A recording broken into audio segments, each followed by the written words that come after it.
Good evening to all the executive committee members of IEEE Hyderabad section, Dr. Amit Kumar, Padma Sai Madam, Bala, and WIE volunteers. So today I'll be talking on women engineers in leadership roles.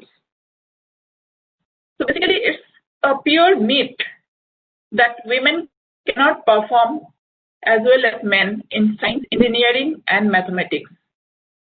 Actually, women are multitasking and can provide new innovative solutions and can solve complicated problems. We have seen this in present and even in past. So we have seen the women leaders who changed the world and in the field of mathematics, physics, and computer science. You all know about Ada Lovelace because we have another flagship event on Ada Lovelace. She was a Countess of Lovelace, but she was a mathematician who worked on analytical computer engine designed by Charles Babbage. And Catherine Johnson, should know that she was the one who has given the calculations of all orbital mechanics as a NASA employee, which was very critical for the first success of the crewed spaceflight and subsequent success. So a movie was also released on her, that is Hidden Figures. I request all of you to watch this movie. It's a must watch. And Roebling was the chief engineer for Brooklyn Bridge. So her husband was sick, and she continued with the design changes, modification, and getting raw materials, making the bridge. She was in all, and finally she guided the complete team to make the Brooklyn Bridge. And Grace Hopper was the first computer scientist who worked in the Harvard Mark I machine. And Radio Burnham was the inventor for STP protocol. Roberta Bondar was the first female astronaut. So these are the pioneering moments when women were not meant for, like, in the world, women were not accepted as engineers and mathematicians. These people, they had the courage to break those rules, and they have gone forward and showed us the path. So today I sincerely thank IEEE Hyderabad section for inviting me as a speaker. I really feel honored. A special thanks to Professor Padma Sai for insisting me to talk on this subject, on a subject which is very, very close to my heart. So in 1940, when most of the women in India could not even receive a basic education, Lalitha graduated in electrical engineering in 1943. Her life was also not very easy. She was married at the age of 15, and when she was only like 18 years old, she had a daughter. Within 4 months of her daughter's birth, her husband expired. But she didn't want to depend on anybody, and she never remarried. She started her education, and she graduated in electrical engineering in 1943. So this is what she has done. She scripted history by becoming the country's first women engineer. She joined AEI in Kolkata, which was taken over by General Electric subsequently. And in 1953, IEEE London elected her to be an associate member, and in 1966, she became a full member. So throughout her life, she worked in Bhakranangal Dam, and she designed the complete layout for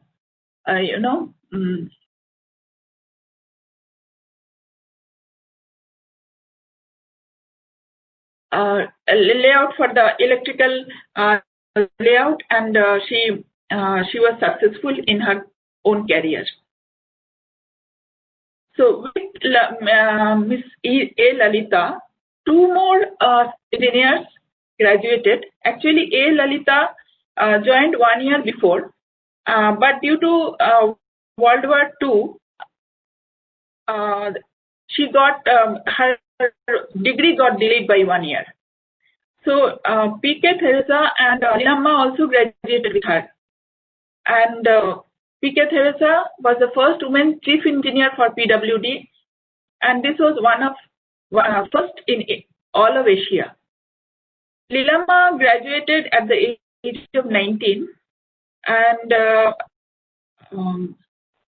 she went to for higher studies in England, and she was supported by Queen of Travancore. And after coming back, it was 1947 when India got just independent. So it was slightly disturbed state, and this she suffered in her career due to that probably, and she became an assistant chief engineer in PWD as well. Lalitha Chakravarti was the first engineer of Karnataka. She also graduated. She has done MSc in 1943 and joined Indian Institute of Science. She joined as a researcher, and she wanted to work under Professor C.V. Raman.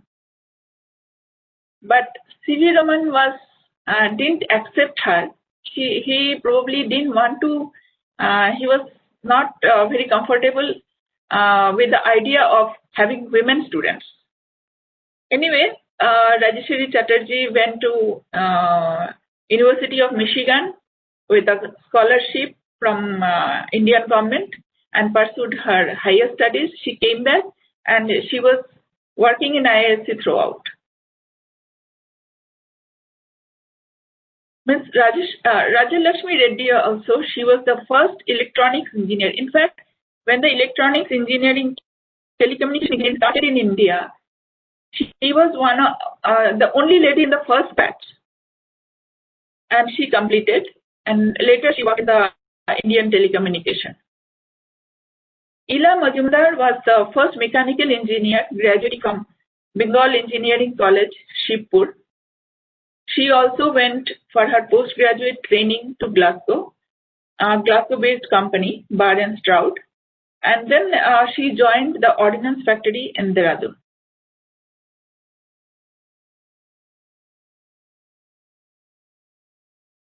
So today we are talking about the women engineers and leadership roles.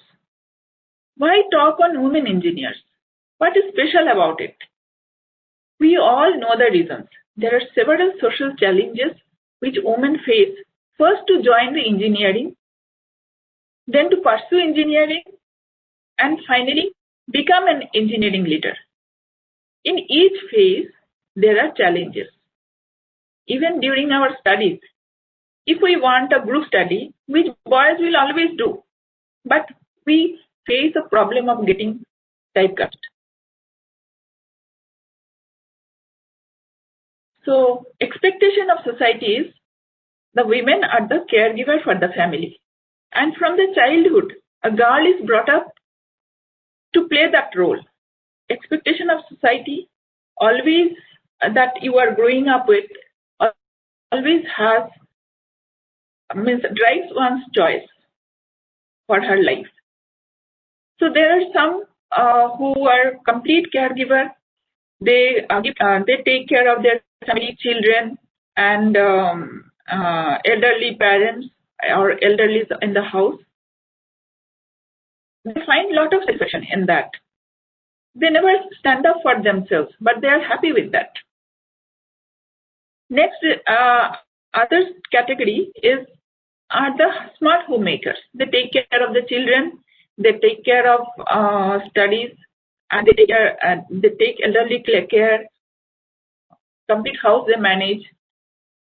Maybe they keep some professional help and to make it smooth. Some more are highly professional. They keep the home under the supervision of some professional help. And another category is there who are super moms. They juggle between work and home. They want to excel in all. Like they want to excel at home, they want to excel at work. But is it possible? Maybe. It depends on the individual. It depends on the passion, planning, family, and obviously somebody's health.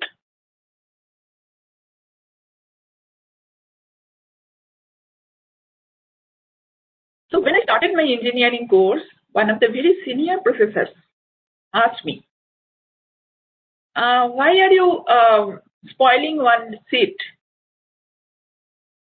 See, one boy can support a family. Engineers are not meant for girls. He again asked, can you climb a tower to install antenna? So I said, if it is required, I'll do. And then I was offered the seat, probably not wholeheartedly, but they could not ignore my grades. So whatever you say, we are grown up in a society where girls are in general not meant to be engineers. So when you are ready to fly after your engineering, you face a strange world, starting from parents, your family, your friends, employers. They don't see you as an engineer, they see you as a lady.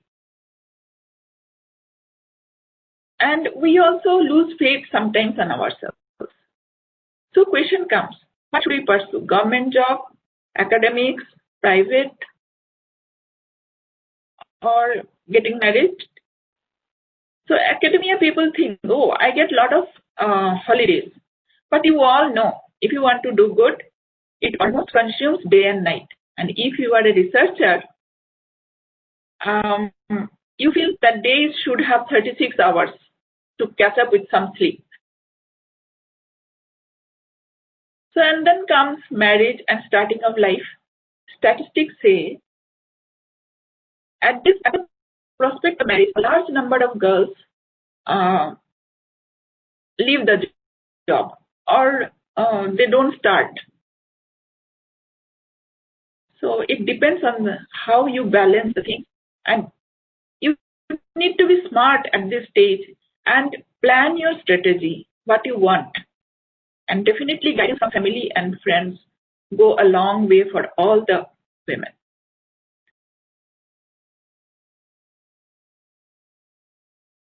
So when I joined my job, my cooking time was something like 1 hour to 1.5 hours. So we have to build an infrastructure, like to complete the cooking within time at home. So many gadgets are there available now. Our earlier generation, they used to have manual grinding tools for spices. We have the mixer grinder. Sometimes we get the complaint the grinding is not the same, but ignored because we have to do our own job.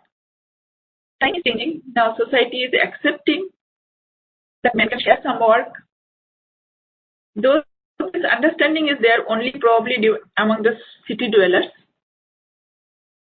Statistics show Indian men share very less household work. This you see in the right hand side. This statistics is published by Times of India in 2018. So work-life balance is the state of control, achievement, satisfaction in your life. It means that you have a sense of being able to make a choice that fits you, given your current situation and your goal. It also means that you align your choices according to the according to the things that are important to your life, so that you are able to enjoy the sense of satisfaction.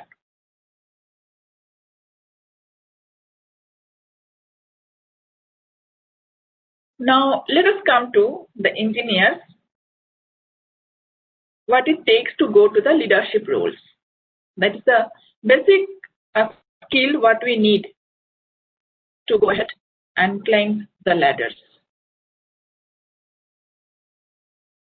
So first thing that comes to our mind and that we have seen, that you dirty your hands.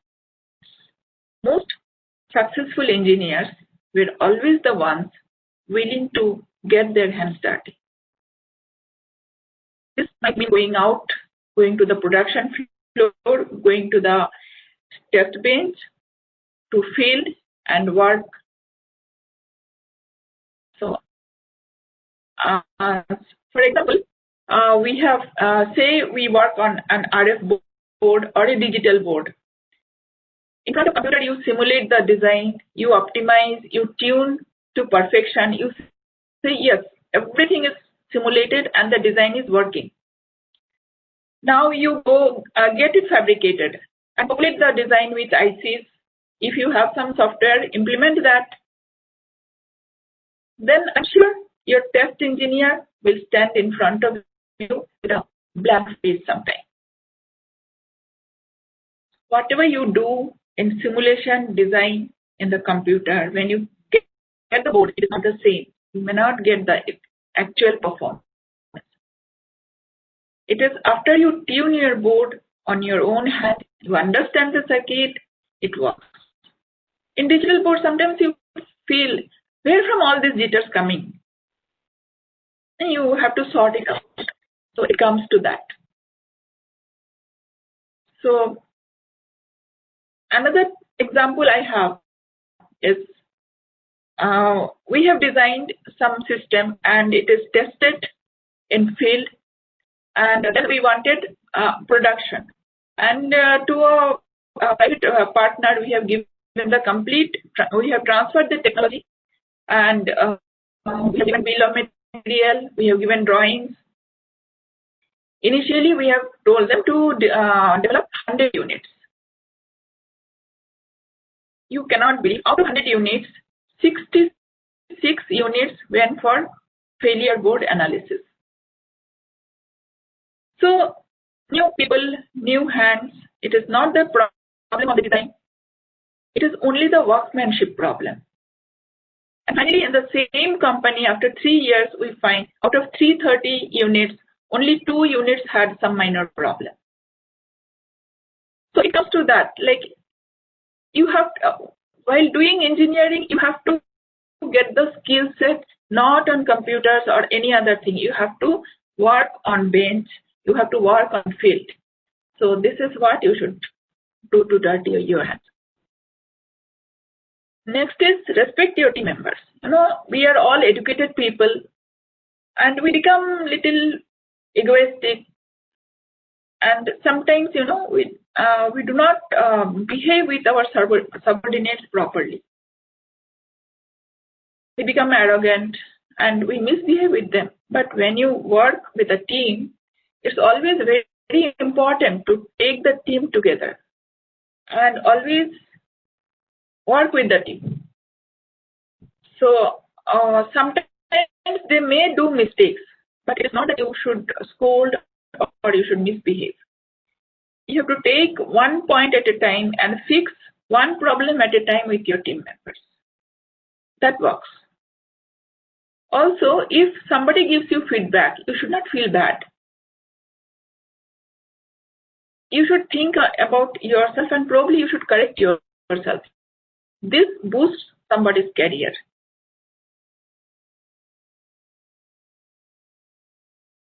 And this is one thing I want to say, you know, when you join the company or initially you join a job, it is the first impression which matters a lot. So first year you should be careful. You should know people are watching you, people are judging you. So start off on the right foot. And another important thing is in engineering community, you know, it's a sort of close-knit community. So don't make enemies. You know, it is when you climb the ladder and when you go to a senior position, it is your peers who recommend you at various positions. So that is what you should not. You should be friendly with everybody. And this is one very good thing. This you have to communicate effectively. You know, most of we have seen when the people get promotion, it is not the best engineer gets the promotion. It's the engineers who work and who communicate effectively to the higher ups. They get best promotions. And this probably in my I faced throughout my life. And this thing we ladies should be careful. Like we should speak up. We should. It's not a silent worker. Working silently may not help us. The communication is important. And there will always be conflict in your office. So it is better to resolve peacefully and not fight with anybody. Similarly, you should not be complaining to your boss about anybody. That you may be branded as a whiner, but many times it happens that we have to tell our boss about something. So you have to be careful that it doesn't appear like a complaint.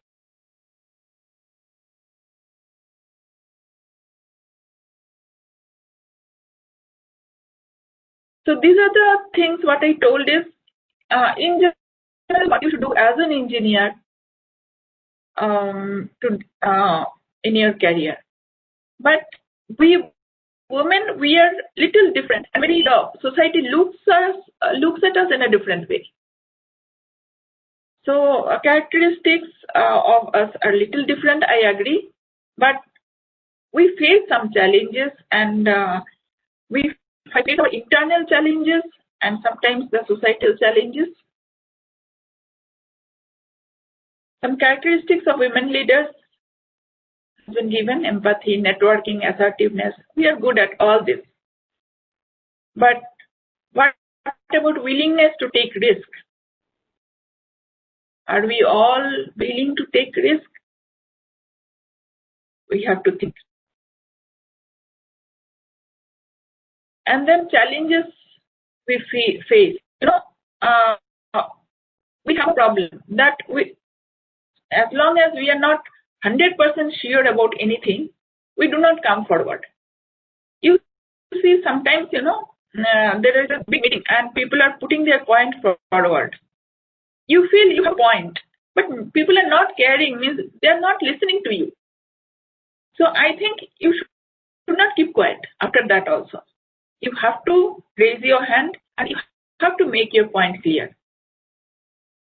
Sometimes, you know, I have seen women, they do not negotiate, whether it's doing the job or for promotions or anything. Whatever employers give, they are happy with that.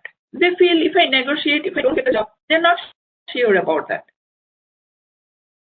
So you should have this, you should negotiate with everything. You should have the confidence. And we always, like, women are always highly perfect, means we go for perfectionists, means we are perfectionists. So it's not that we everything cannot be perfect. Sometimes, you know, other engineers, you see, if they are 60% sure of something, they go ahead. But if it is more than 90% also, we think, no, it's not perfect. So we should not worry so much about this. We should be confident and we should take away our negative thoughts and go ahead. That is what is required about women. And these are the perceived issues with women leaders. People feel they do not fit with typical work culture. It is not so. Sometimes, you know, you are required to go to some party, maybe late night party, sometimes to face your clients or somebody, or maybe you have to work overtime to make something work. You know, the boss may find it is very easy to tell some your male colleague than to you, because they'll be feeling no, she is a lady, she has to go home, she has other responsibilities. But it's not so. We can take this work and we can go ahead. People should not have this in their mind that no, they fit in only typical Samaj culture. We do not lack flexibility also. And sometimes people feel that women do not make a snap decision. That is also not true. You see, we manage the household very nicely. We make decisions about everything. So it is not so. People just feel that it is. I think we have to. Our society has to come out of it. So these are the issues, but the fact is, women leaders excel, and this is one of the curves in 2015 I have seen, and this is taken from internet. We have seen that wherever there are 30% women in leadership roles, it is 12 times more likely to be in the top 20% for financial performance for that particular company. Like there are many companies now, Google, Intel, who have a number of ladies in the leadership role, and they are doing excellent. So the world is changing, and the women's roles are also changing, and women are showing that yes, we can be good leaders. So it is possible that women are good leaders.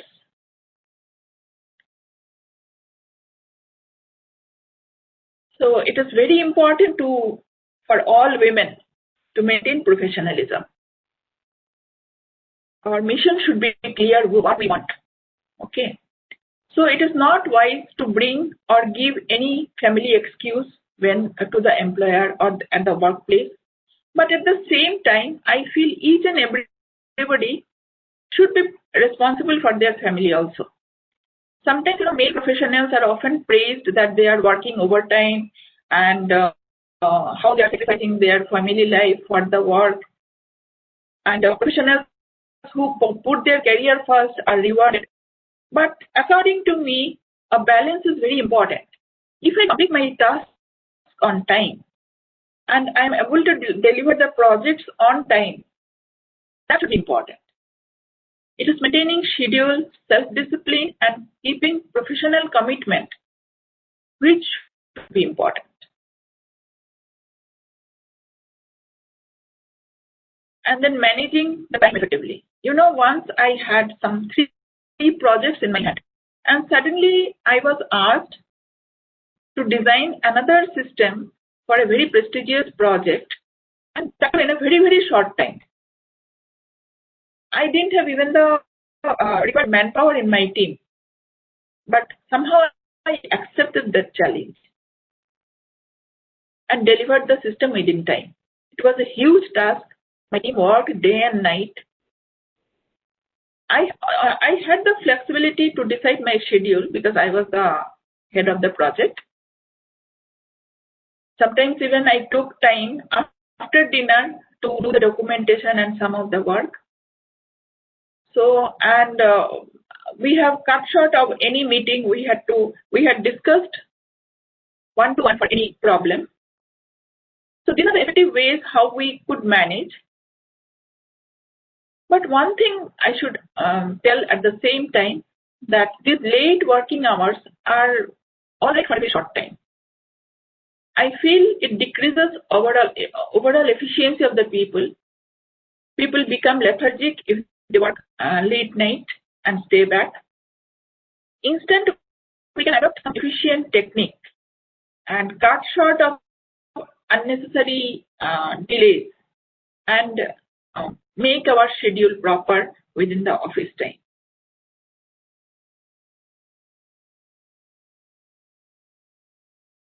Now, every phase of your life, you feel, oh, this is the worst phase and the struggle is over.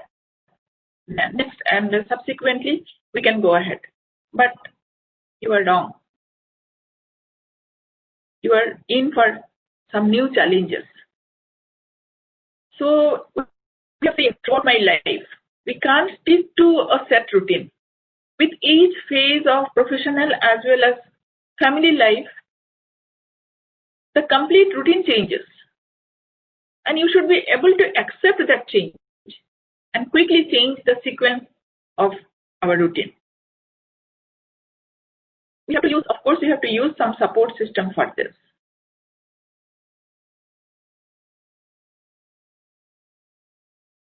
One thing I want to say to all the ladies, that we should try to keep a good relationship with our parents and our in-laws. You know, whatever way they behave, we should not react too much. There is no other person, how much ever you pay or take care of taking care of your household and the children, as our in-laws or parents. So we have to forget our self-respect, our ego, whatever, to keep our children and family under proper care. These are something which help in balancing our life. At some moment, we really feel, why I am compromising so much? But you know, have patience. Once you look back, and after a few years, you'll feel you didn't lose anything. If you say we sacrificed or compromised, no, we didn't sacrifice. In fact, we enjoyed throughout being disciplined, working together, and helping each other to achieve our goal. So we have to consider what is best for us, and everything will fall in place.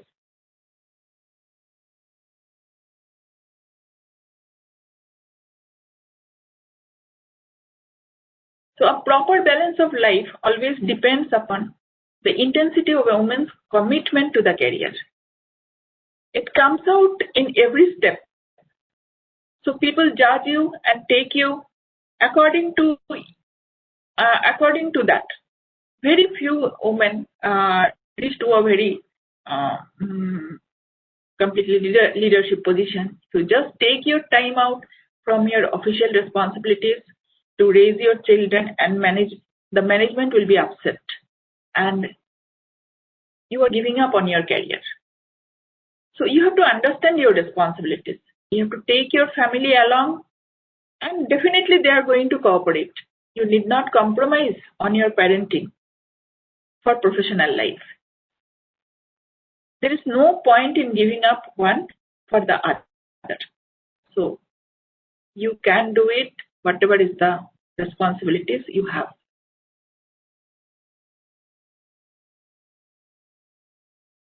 Sometimes, you know, we feel that there is a headwind and something has stopped us and we are not able to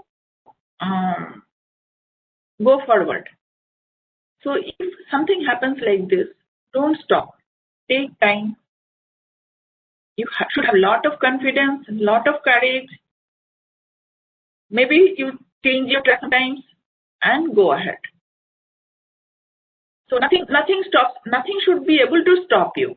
You should be heading, and you should have your mission clear in your head. So that helps. Now things are changing in workplace and at every place. The government also has introduced paternity leave. Women sometimes, you know, push themselves too much, as they will be left behind due to pregnancy or maternity leave. But now office respects the need of maternity leave and bosses became cooperative. Otherwise, they will be blamed for causing trouble to women. These are all positive steps, and women started feeling safe and motivated. At home also, in all cities, girls are trying to take up jobs. South India is much more ahead in that. I have seen in Hyderabad and other places. Most of the girls, they think of career. They are going for job. North India has to catch up. Mother-in-laws still have ego problems, and have unrealistic expectation from daughter-in-laws. But again, it is on your intense willpower which can change the mindset of people and the societal norms.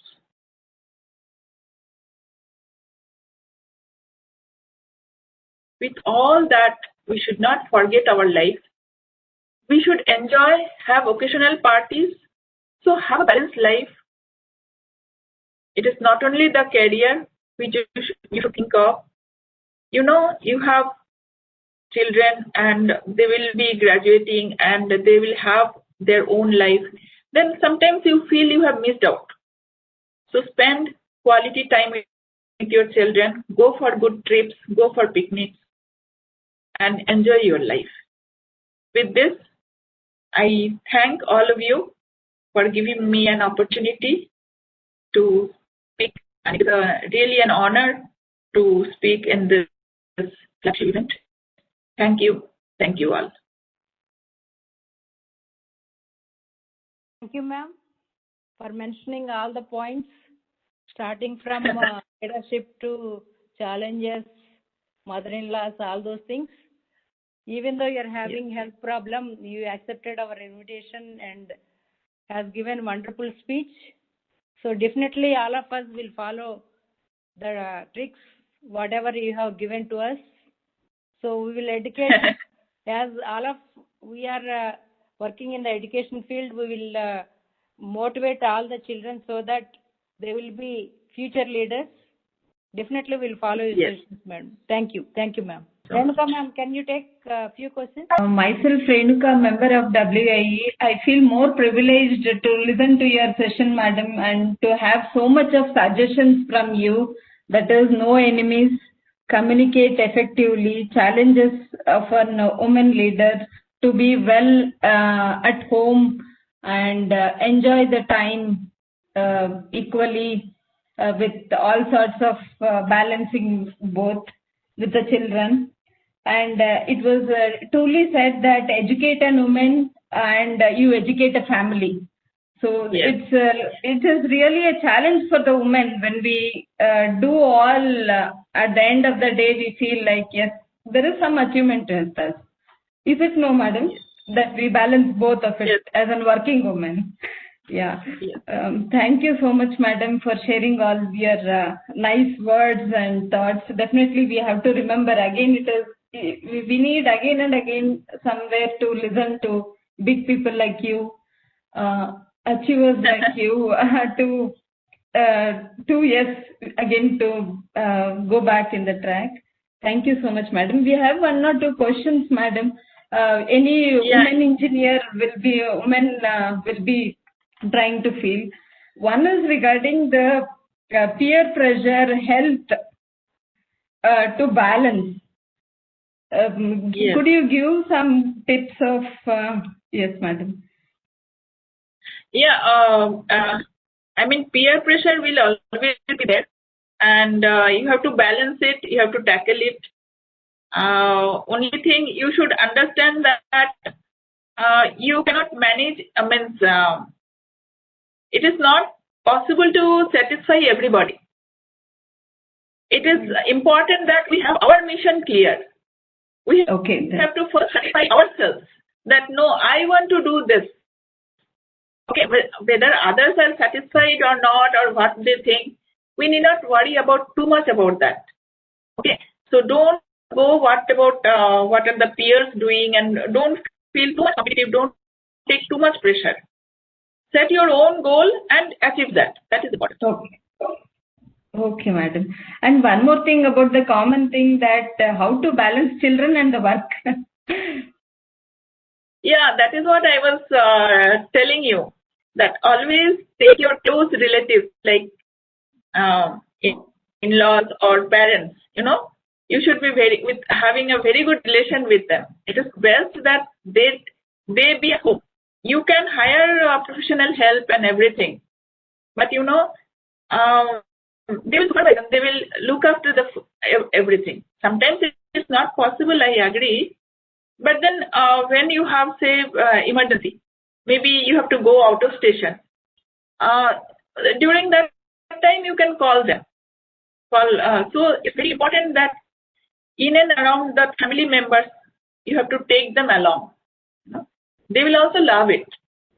So maybe sometimes you feel like it's hurting your ego, or maybe you have problems. Yeah. But you have to balance that. You should ignore so many things, because finally your profession is important to you. So those things should not matter much to you. And any typical qualities a woman should have, you of course you have told, but just say this must be there. Patience still. Could you? Yeah, actually, I feel women should be like grow more. They should be more confident. I feel women lack confidence. They want to be behind, and they listen to others. So that should not be there. They should make their points heard by others. So that is important. Okay. Okay, madam. Thank you so much for your nice messages. Thank you, madam. Yeah. Thank you, Padma Sai madam, and thank you, Devi madam. Now I request Dr. Harivarjagini ma'am to present the remarks on today's lecture. Yeah, thank you, Sangeeta ma'am. It was indeed a pleasure to listen to Madhumita ma'am. Though we know ma'am for I know ma'am for last 2-3 years. It has not been a close connection, but it has always been an inspiration. It was really engaging lecture, and as ladies we could feel each and every slide, whatever you had shared today, ma'am. Every woman's success should be an inspiration to another. We are strongest when we cheer each other on. This was very true in the today's lecture of Madhumita ma'am, and I feel ma'am is one of the apt personality for today's LML Memorial Lecture. It is good to hear success stories, always, but today it was more a celebration in joining this inspirational journey with ma'am. It is worth mentioning that Madhumita ma'am has turned every obstacle in her life into stones of success. And one important mantra which I personally felt in madam's lecture is the work-life balance, which maybe we all are practically facing now. And above all, ma'am, your smile throughout the lecture is something which is always encouraging and pleasing. Not only today, every time I hear you in any lecture or any of our events, it's a smile that never fades on your face. And the constant encouraging talks that you deliver helps personally all the women over here that we are here to reach success in spite of several obstacles which are there in the way. I thank you, ma'am. Thank you personally and on behalf of WIE for this engaging lecture and inspirational story of yours. Thank you, ma'am. Now I request Dr. Vijayalata ma'am to express her views. Vijayalata ma'am. Thank you, Sangeeta. Yeah, ma'am. Good evening, one and all. It's a great platform for me to share my gratitude to Madhumita ma'am. She is in fact like a mentor for me. I've taken the flag from her after her tenure as a WI chair. In fact, it was great learning working with her, and the journey which I had with her was really wonderful. And she was the first person I've come across who has introduced me to the section, and also have given a platform at IEEE Forum where we had first WI Congress at Osmania University. I do remember that, ma'am, when you have given me an opportunity. Yes. They had trust in me and given that opportunity to me. And in fact, that has changed my life. Okay, from there onwards, I have become I had a great opportunity to volunteer at Hyderabad section. And it was great associating with all the members. And I would like to congratulate the WI team for doing such a wonderful activities over here. Thank you for giving me this opportunity. Thank you, Vijayalata madam. Thanks a lot, ma'am, for your views. Now I request Venkatesh sir to speak few lines for us. Yeah, it's so nice to see this. This lecture I was listening Madhumita presented things so nicely. I mean, it's quite it's a little bit of a talent to actually give such a complete view of what engineering is from the eyes of a woman. It's very heartening to note that there are so many very accomplished people here. Our section has been very fortunate in having very dedicated women volunteers. And it actually, and it's actually all of us, entire section should take, is taking, doing its role in making sure that, women are more better represented, have a better career. We are doing so many things. I myself took up a membership of WIE. There are so many things that we all can do together, and I'm happy that we are doing as much or more than any section can do. I'm sure that we will have more and more participants, and Madhumita and everybody else will be role models for so many young women coming up in the engineering field. Thanks everyone again for such a wonderful program. So before we go for the vote of thanks, Padma Sai ma'am, please present the memento. On behalf of IEEE Hyderabad section, so we are presenting virtual memento to Madhumita ma'am. Thank you so much. Thanks. Yes. Thank you, ma'am. Thanks for gracing us with your presence. Now I request Aruna Bharti ma'am to present vote of thanks. Good evening, all. I'm Dr. Aruna Bharti, Treasurer of WIEAG IEEE Hyderabad section. It's my great privilege to convey vote of thanks on behalf of our WIEAG IEEE Hyderabad section. The essence of all beautiful art, all great art is gratitude. I'm greatly obliged to say vote of thanks. A great tribute to IL Somayazuru Lalitha, a single mother, became India's first woman engineer in 1940. I would like to remind a quote by Nobel laureate Marie Curie. You must never be fearful about what you are doing when it is right. First of all, I would like to thank Dr. Madhumita Chakravarti ma'am for accepting our request and sparing her valuable time in delivering such a good, informative and inspiring lecture today on women engineers in leadership roles, including her own experiences. They motivated me a lot, ma'am. Thank you, ma'am. We would like to thank the team of IEEE Hyderabad section, WIEAG Hyderabad section, for conducting its third flagship event and congratulate the section for its successful completion. We are thankful to Dr. Amit Kumar, Chair, IEEE Hyderabad section, and Mr. Balaprasad Garu, Secretary, and Venkat sir, Atul Negi sir, Vijaylatha ma'am, for your valuable inputs and for extending your valuable support and advices in organizing this memorial lecture. I thank Dr. G. Sri Lakshmi ma'am, SAC Chair, even though she is absent today, for monitoring and guiding us in organizing the memorial lecture. I thank Dr. Y. Padma Sai ma'am, Chair, WIEAG IEEE Hyderabad section, for her support and constant guidance in arranging the eminent personality as resource person for memorial lecture. I thank all participants and volunteers. I would like to close it with an encouraging quote by Kalpana Chawla. All are familiar with this quote, but once again I would like to conclude it with a quote. The path from dreams to success does exist. May you have the vision to find it, the courage to get on it, and the perseverance to follow it. Wishing you a great journey. Wish you all the best. And once again, a great tribute to IL Swami Lalitha. Thank you all.